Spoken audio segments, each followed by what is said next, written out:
like any other. The National Medal of Honor Museum will be a unique home of military history.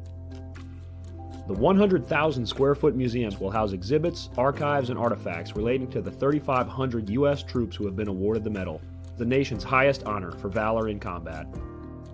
The museum will have 31,000 square feet of galleries dedicated to U.S. troops who have received the award. The museum CEO, former Navy SEAL and NASA astronaut Chris Cassidy, said the museum will focus on education as much as preservation.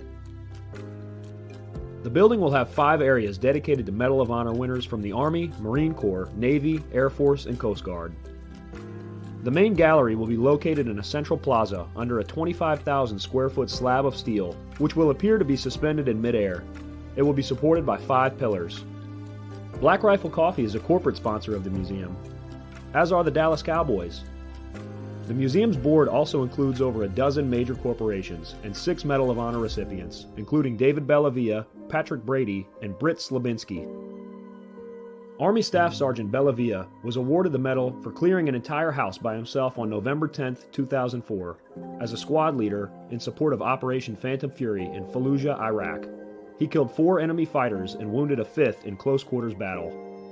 Army Major General Brady flew and coordinated the evacuation of 51 seriously wounded men during a firefight in Vietnam in January 1968.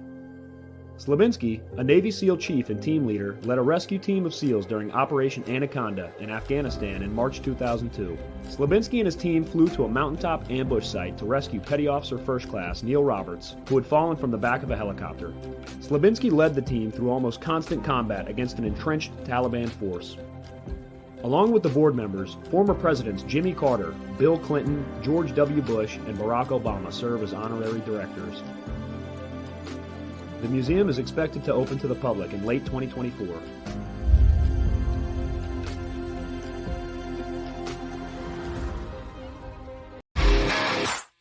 All right. Welcome back. Misfit Nation, the Misfit Nation Show. We are a show founded by a veteran and hosted by 2 veterans and a military spouse. Our mission is to get people to tell their stories to the world. If you're an author, share your tips with the Misfit Nation. If you're a musician or an actor, our audience needs to know how they too can get into the business. Coaches, we love our coaches.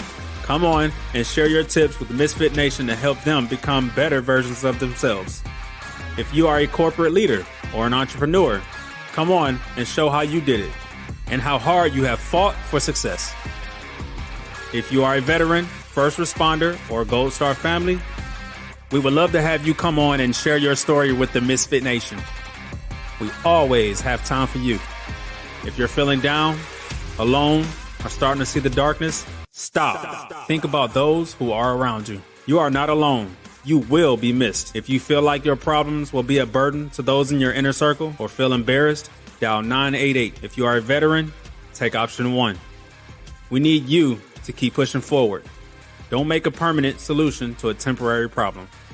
If you are a new listener, welcome to the Misfit Nation Show. Be sure to subscribe to our show on your favorite podcast app. Also on our YouTube channel at @the_Misfit Nation. Subscribe and click the bell to keep you up to date on our latest episodes and all of our news. You can also find us on Heroes Media Group and About Face Radio. Now, let's get to the show!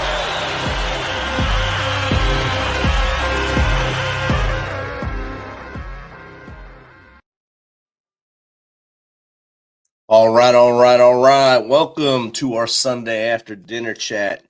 Before we get going tonight, once again, just like we did Thursday, our hearts are heavy for the city of Burnsville, Minnesota, where police were responding to a domestic call today, domestic disturbance, and the suspect escalated immediately, firing on the police and responders.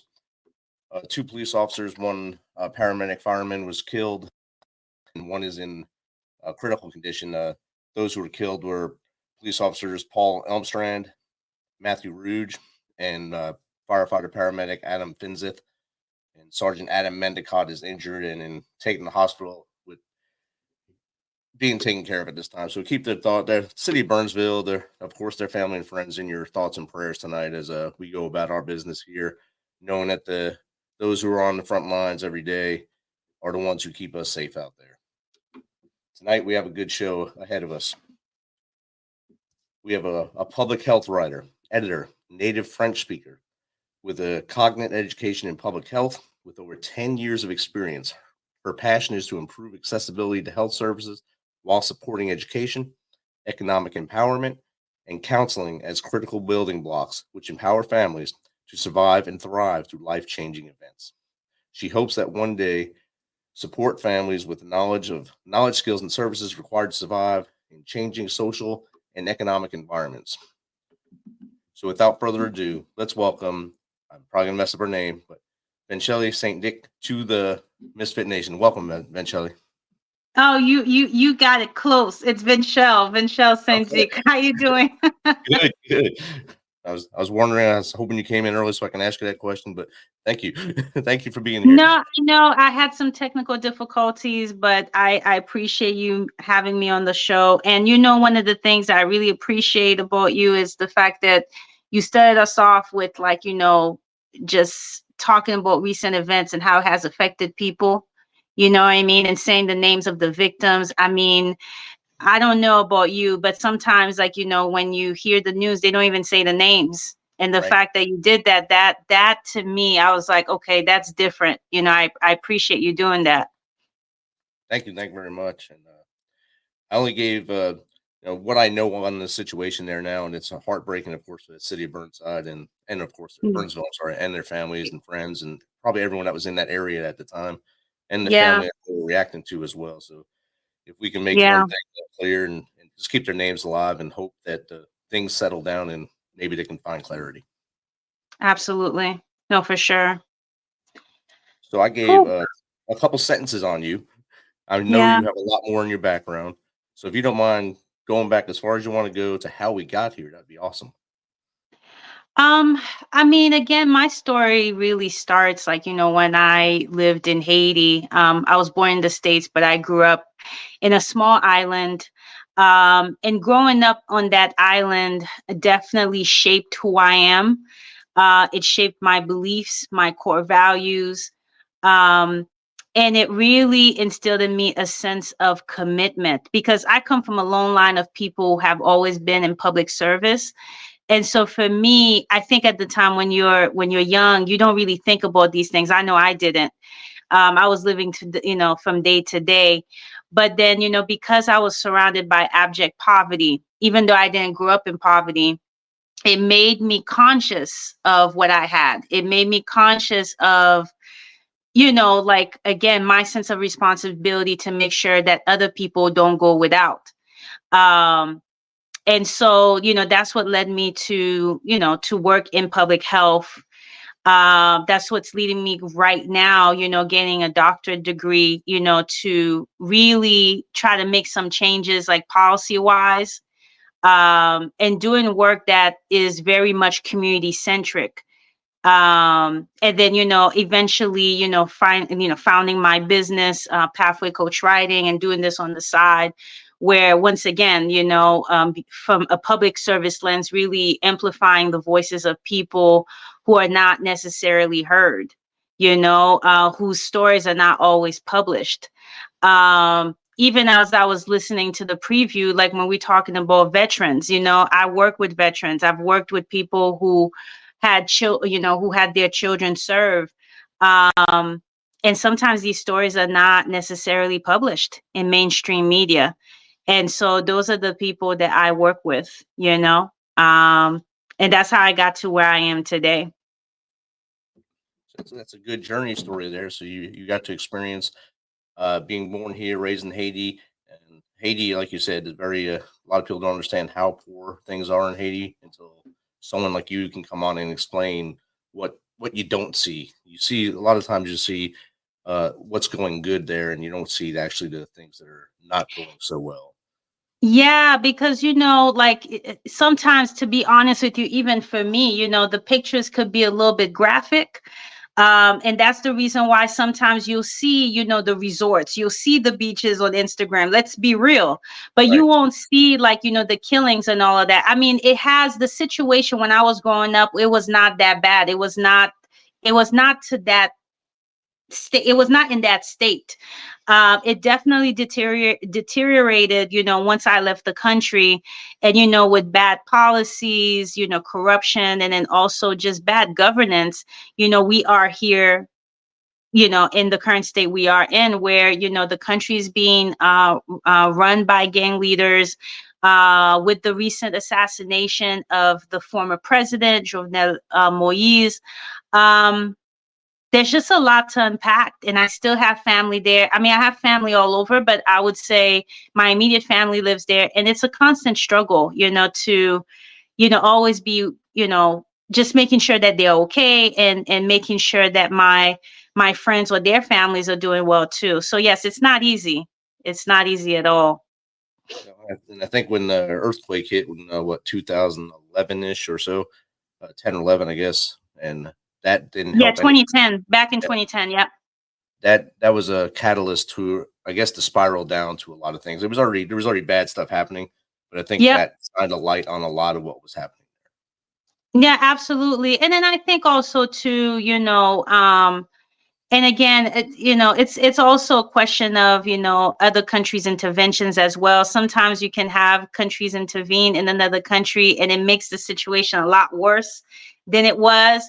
And so, you know, I know I can't really get too deep into that, because I'm still, you know, to be honest with you, like, I'm still learning about, you know, these nuances myself, and trying to formulate my own thoughts, and not trying to have other people influence my thoughts on the issue. But I really think that, when people say that things are going to get better, like, I personally, I'm not trying to be pessimistic, but I don't see a way out of this. You know, like, I just feel like it's one of these situations where things have to be really, really bad, you know, for it to, like, you know, everything has to be turned upside down in order to find, you know, solution out of this. But yes, this has been, you know, the deterioration is definitely, or has been, influenced by years and years of, you know, other outsiders coming in and trying to intervene.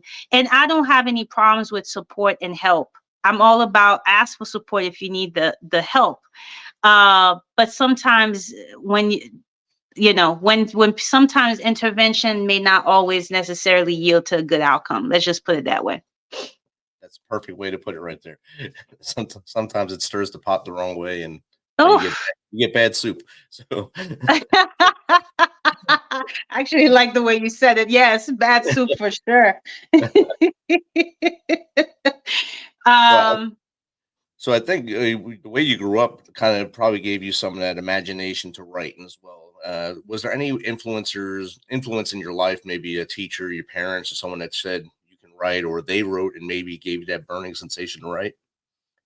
I would say, like, in my case, not, no. I would say I didn't have, or at least, you know, my family is so large. I'm sure we had writers, but I had never met them. Or there were people who were writers, but they died before I was born. I would say what I have learned over the years is that in order to be a good writer, you got to be a reader. So if nothing else, I feel like my parents, you know, just like taught me how to read at a very early age, because in Haiti, children usually start school at the age of 3. And so it's a different dynamic. I know in the US it's a little bit later on. And so literally my first gift was, like, I think one of the comic books. It was like one of the classics. I don't know if you know Asterix and Obelix, or The Adventures of Tintin. So those types of comic books, I was exposed to them at an early age, and it kind of stirred up my imagination. I didn't know that I was ever going to be a writer myself, but it planted a seed in me, right? And then I would say towards college, that's when I think that the universe kind of brought me to the right people who would ask me for feedback on their content. And then I would say right before the pandemic, one of my friends sat me down because she was writing a white paper. And so literally she had me edit it. She had me give her content feedback. and everything went well, in that meeting for her.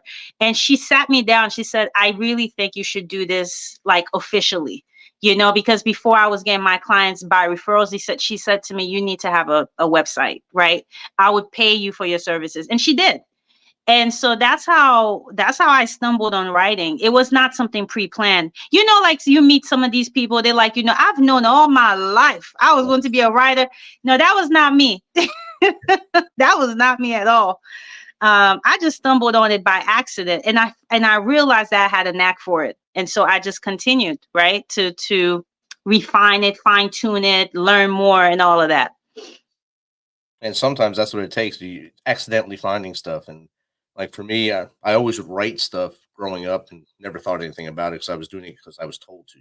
You have to do this for school.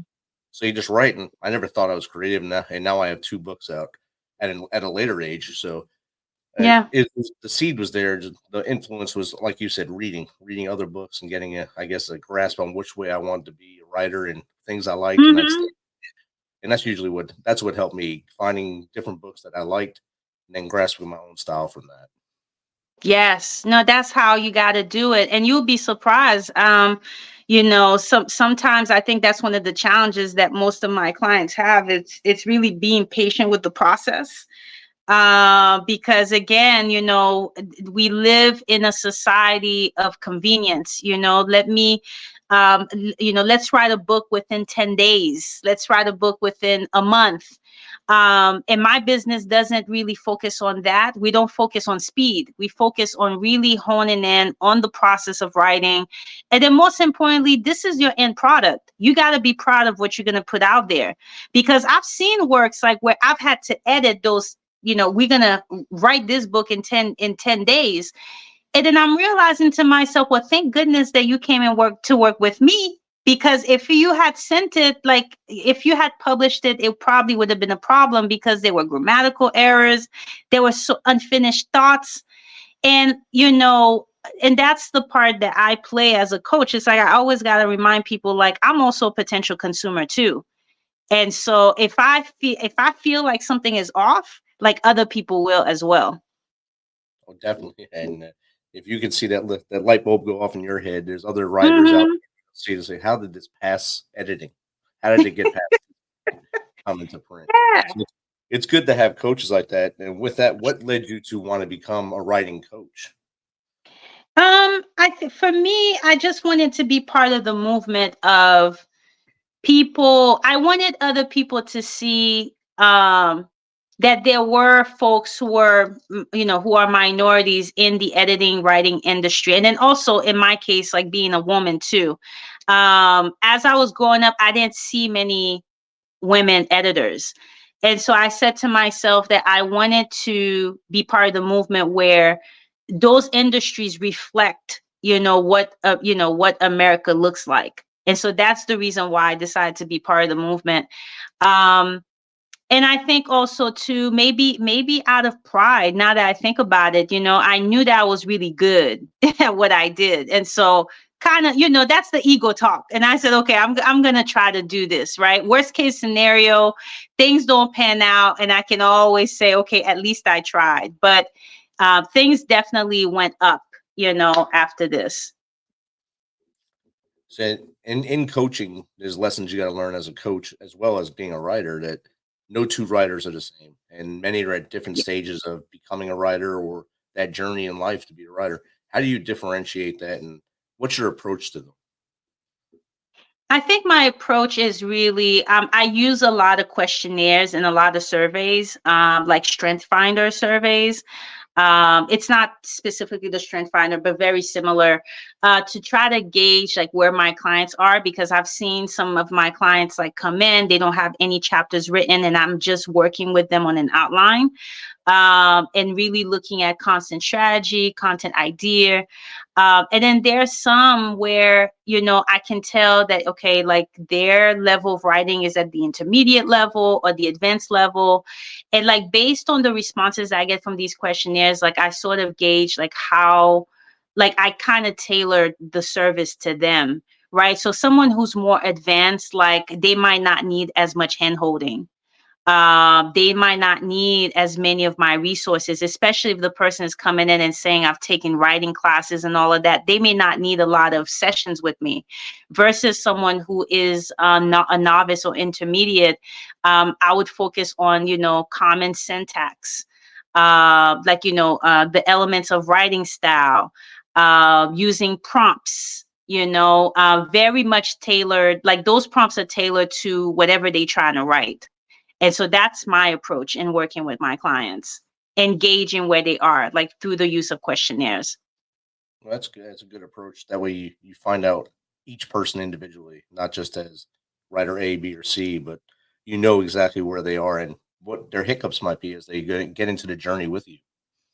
And then also too, it's an iterative process. So those questionnaires, what it does for me is that it kickstarts a conversation, right? But it's not, it doesn't end there. Like I continuously, I use the questionnaire as a metric, to see the progress that they're making. And then I'll always refer back to the questionnaire, like, okay, this is where we started, but this is where we are now. These are the things that still need some improvement. So there's always something to talk about in those sessions. Definitely. And when you're with the writers and you see that maybe they get to chapter 6 and they hit that wall, that roadblock, that writer's block, or maybe they just, hey, I don't want to meet any deadlines. I'm just procrastinating because I can wait until the deadline is here to do it. How do you break them through that procrastination and maybe writer's block? I'm a firm proponent of do a little bit every day. I can tell you that I don't have an hour set aside all the time. I mean, I just told you I'm in a doctoral program doing this and having a 9 to 5. There's no time. So that 1 hour concept, to me, I tell them, please just toss it out the window, because you and I both know in their case, they have kids, they have spouses. If you can just allocate 15 minutes a day, and then I use this technique called the Pomodoro technique. You can set it up for 25 minutes, but really I think you can tweak it to 15 minutes. So after 15 minutes of writing, it gives you like an option to take a break. So you can take a break for 5 minutes, do something else, because the mind, and even for me when I'm writing, because right before our session, I was writing something, the mind cannot sustain writing for 2 or 3 hours straight with no break. Like, you don't want that, because that's how you stifle your creativity. Ideas are not able to come in. And so I would just tell them, like, hey, break down your hour chunk, whatever, toss it out the window and just focus on writing for 15 minutes. It doesn't have to be coherent sentences. You don't need all that. Just jot down your ideas, and somehow, some way, the mind will try to make connections between everything that you've done. Actually, now as we're speaking, I wanted to show you something. Like, I have this, I don't know if you can see it, but it's like this container. It's every year what I do is that I put all my ideas down in the container. So that if I want to write something, all I have to do is just go inside, pick one of the pieces of paper, and just try to come up with an article. Actually, most of the time the article just comes out of me, but that's another way of doing it too. If you have all these ideas, just jot them down on a piece of paper, place it in a container, and then get to it when you're able to. And you'll never lose them either. So it's like almost a to-do list that's in your face all the time. So that's a pretty good idea. It's kind of like we had someone on the other day talk about the gratitude journal to tell themselves they're doing good or tell others they're doing well. It's basically the same thing. You take your notes and put them in there. So you're doing stuff, even though you might think that you're procrastinating, but you have it there. And next thing you pop it out there, you blast that one away too. It's a great plan. And now that I think about it, where does procrastination come from? Where does it, I mean, is it, because, again, like I have gone through therapy, I've used therapy as a tool, to come up with ideas and to have someone sort of reflect my own thoughts, and to test my assumptions. Sometimes I ask myself, if procrastination is a form of like self-sabotage, you know what I mean? For the mind to say to you, but you're not doing enough. And that's not true. We're doing a whole lot. We have 8 hours in a day. We're doing a lot. Sometimes doing And way more than no, that's true. And so I question sometimes like these things, like, because sometimes I go through anxiety. And sometimes I would like take a moment. I'm like, where is that coming from? You know what I mean? And why am I feeling anxious? And then who am I trying to impress? Because the writing is not it. Yes, you're writing it for us. You're writing it for the audience. But ultimately, if you're not proud of it, whatever you pick up on your writing, someone else is going to pick up on it. definitely. Mm, I'm also in my doctoral process right now too, and I understand the pain of it and the love hate relationship I have with it right now. And yeah.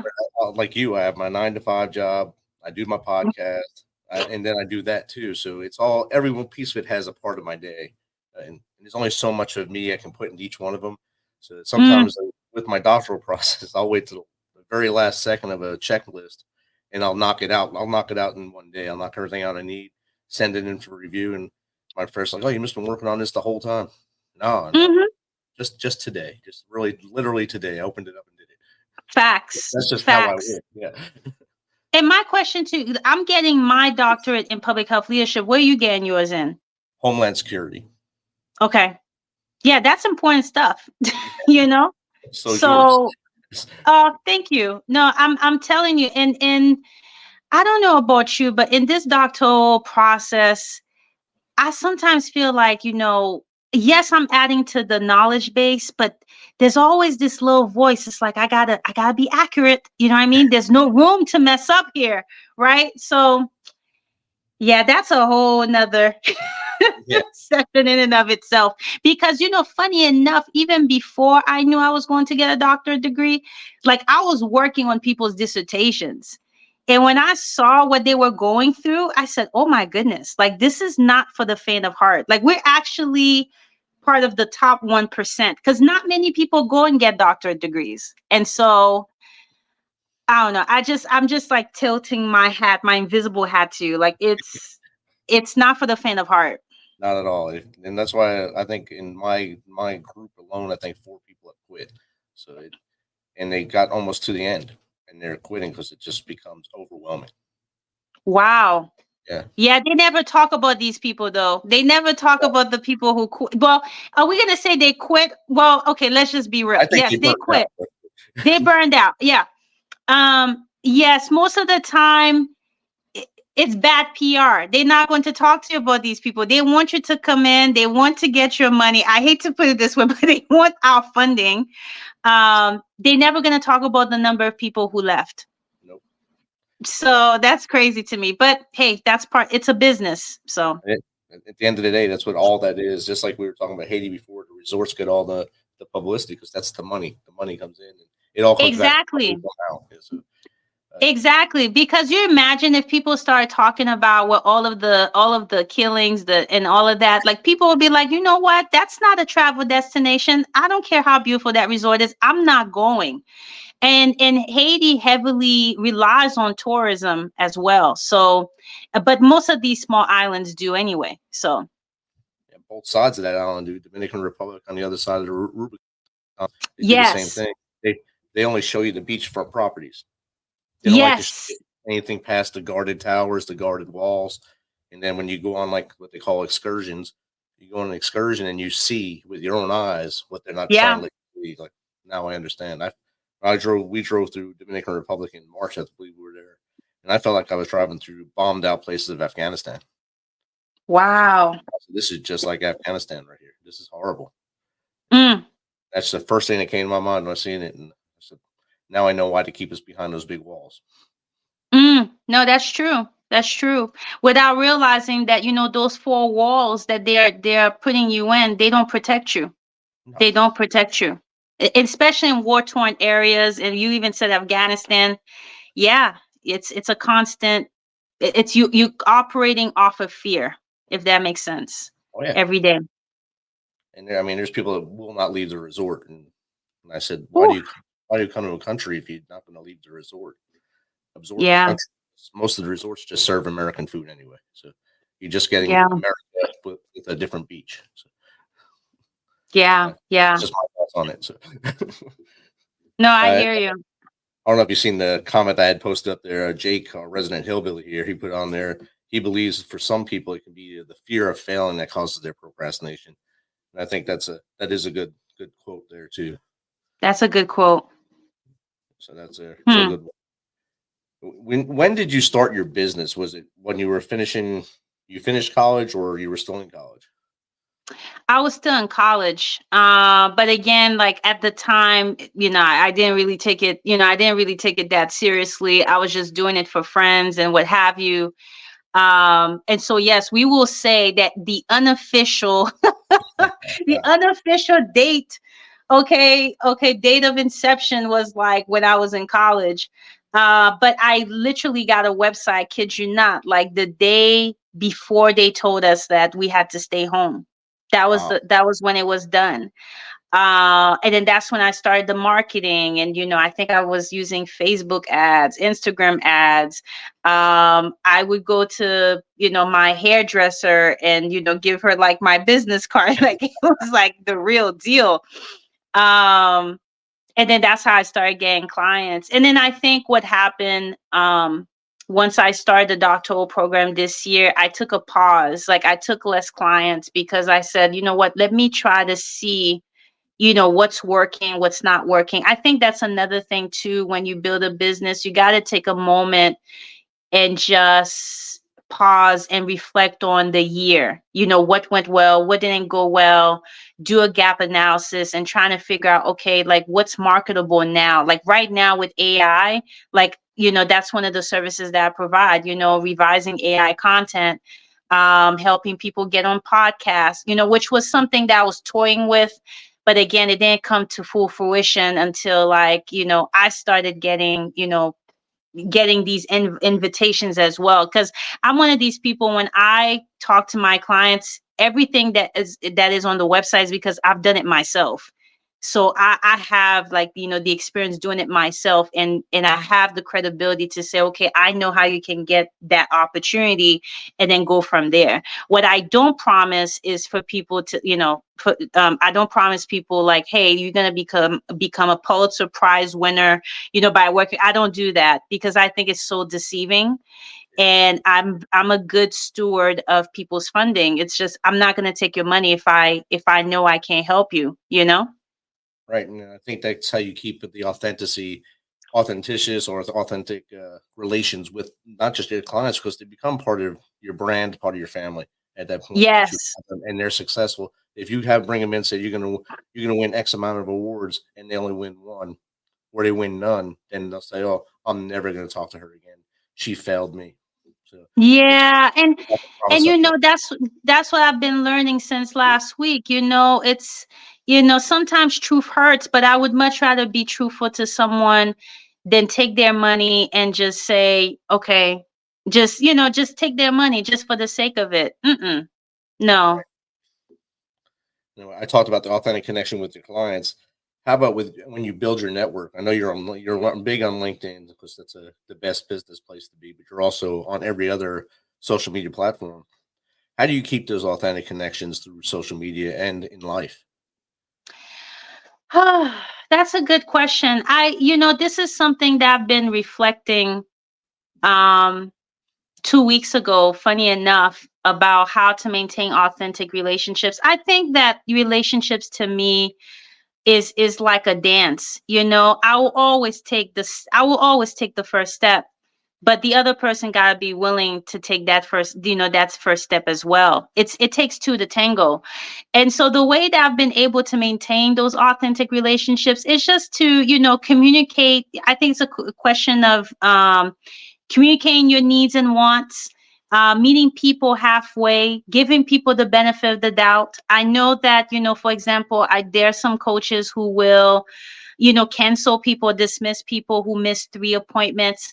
And I'm one of these people. I like to give the benefit of the doubt. Like, I don't know what's going on in that person's world. Maybe they lost someone, maybe, and I think it's important to always And this is what my family always tells me: always see beyond what you see.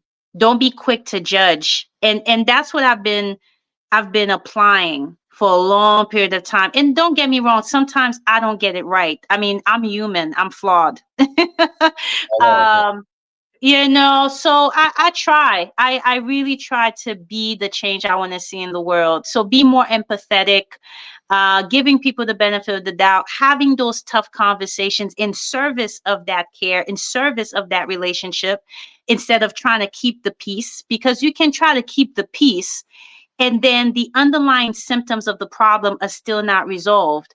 And that doesn't serve both parties. So I really try to do that. It's a work in progress. I'm gonna say that. It's a work in progress. But I love my clients. I want to see them shine. I want them to look good, and to feel good what they doing with their lives. And I mean, I love being a coach. You know what I mean? I think coaching is all about building people, uplifting people. And I know for me, when I look at my life and what I've been through, because there was a period of time when I came back to the States and we had to start all over again. I pretty much raised myself, at the age of 12, and I had to figure things out. And so when I think about those tough nights, when I went to sleep and I kept thinking, I don't know what's going to happen. I don't want to be in this situation, but I don't know. I don't want people to feel like that. I want them to feel supported. And so there's a lot to unpack there. But yes, no, there was a period of time, my parents made the difficult decision, to leave me behind in the States. And I lived with the host family. I saw my family, obviously, but when they would travel to come see me, but it was tough.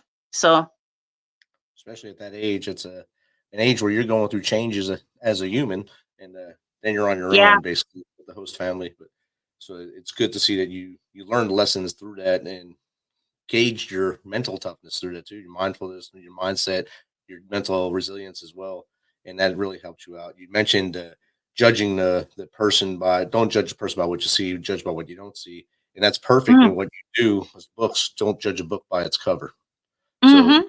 got to get to the meat and potatoes of that book and to understand what were the meat and potatoes of the person to find out exactly what their true self is, what they bring to the table. Are they only about themselves or are they about everybody?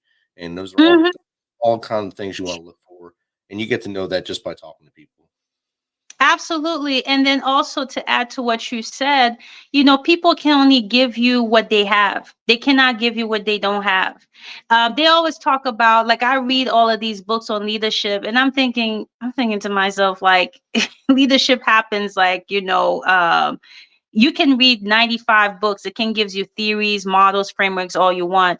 But it's when you're on the job.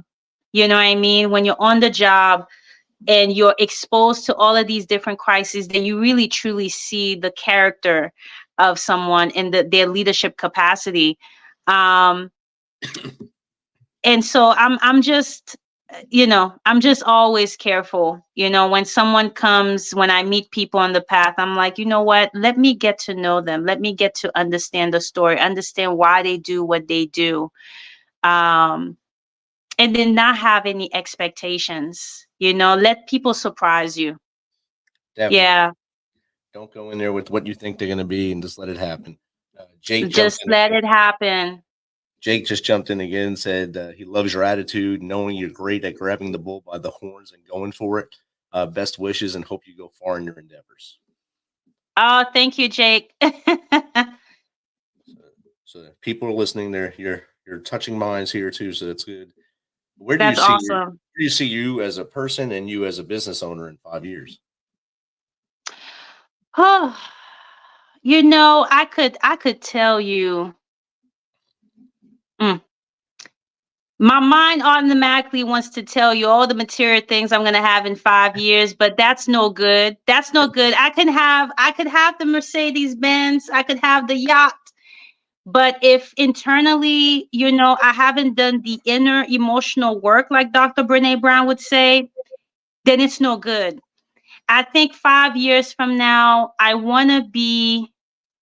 I want to be wiser than I am right now. Because right now I am on this podcast with you and I'm talking to you based on the wisdom, the knowledge, and the resources I have right now. But 5 years from now, I want to be at a place in terms of business wise, definitely at a place where I can give back. You know, sometimes when business proliferate, there comes a point where they can do charity work. Well, that's what I want to do, right? 5 years from now or 10 years from now, if we really gonna keep it real. Yeah. But in terms of person wise, I just want to become more wiser, more wiser, and then also being given a lot more resources to help people, become the best version of themselves. And it may not be through coaching, it may be through another avenue. Because, I'm in this doctoral program to work in behavioral health. And I don't even know right now, like if I would be working with veterans, if I would be working with mothers who suffer from postpartum depression. I don't know where this is going to lead me. But that would be my ideal, to work in a field where, in a sector of public health where I can do that work. And that's a great sector to be in, and it's very much needed right now. It's not just veterans that need mental health; it's everybody. Yeah, Needs a little something, needs a little, I guess, update to help them out, a little push in the right direction, or some good advice to keep them going. And the world needs that, and I think you'll be great at both those things. Thank you. So, Venchele, how can people get in contact with you if they want to just chat with you like we are now, or maybe hire you up as a coach? You know what? You will find me. You definitely will find me on LinkedIn, but they can find me on Instagram under my name and my business name, Pathway Coach Writing. Twitter. I'm on all social media platforms. And then also they can always reach out to me via email and then visit my website at www.pathwaycoachwriting.com. So. Awesome. And before I let you go, I want you to give the audience 3 things they can do on a daily basis to make life a little easier. To make your life easier, I would say, continue to do the self-reflection work, because I think the more you know yourself, everything else kind of falls into place, because everything will be driven by, your core values and the things that you love. Which gets me to the second point. If there's something that you're doing right now that doesn't bring you joy, just stop right here. Stop the traffic altogether. And then just go and find the things that really make your heart sing. That's very, very important, because if you're not having fun, why even do it? Right. Coaching is not it's not a job for me. It's my passion. It's part of my calling. And so I love what I do. So I'm hoping that you find what you love as well. And then also, the third thing, keep an open mind. Sometimes success, whether it's in your business and in life, is not a linear process, and being able to just embrace the change as you go along is so critically important. Did I know that today I would be on this podcast? No. 10 years ago, I didn't even know, I didn't know anything. I didn't know that I could be featured on a podcast. So it's just, I'm saying all this to say, just allow life to surprise you. Continue to take the steps that you need to grow, and things will fall into place. I promise you that, because it did for me. So. Awesome. Thank you, Venchele, and thank you again for taking some of your time tonight on a Sunday night to hang out with us and just spread your wisdom with us. It's been awesome. It's been awesome. Thank you for having me. Have a good night. Have a good night.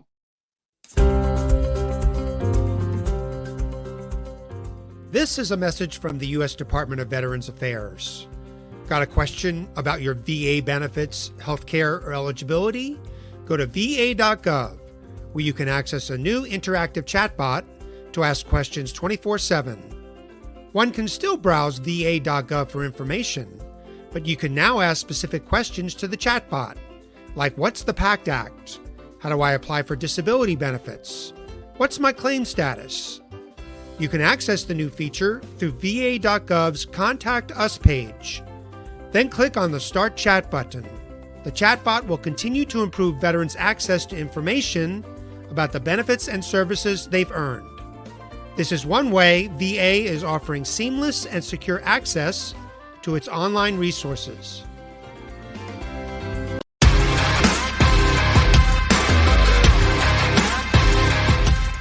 Thanks for checking us out and being a part of the Misfit Nation Show. Don't forget to visit our website at themisfitnation.com. That's themisfitnation.com. Check out all our past episodes and get some of the great Misfit Nation gear for you and your family. As always, be humble, stay hungry, and keep hustling because we are Misfit Nation. Misfit Nation.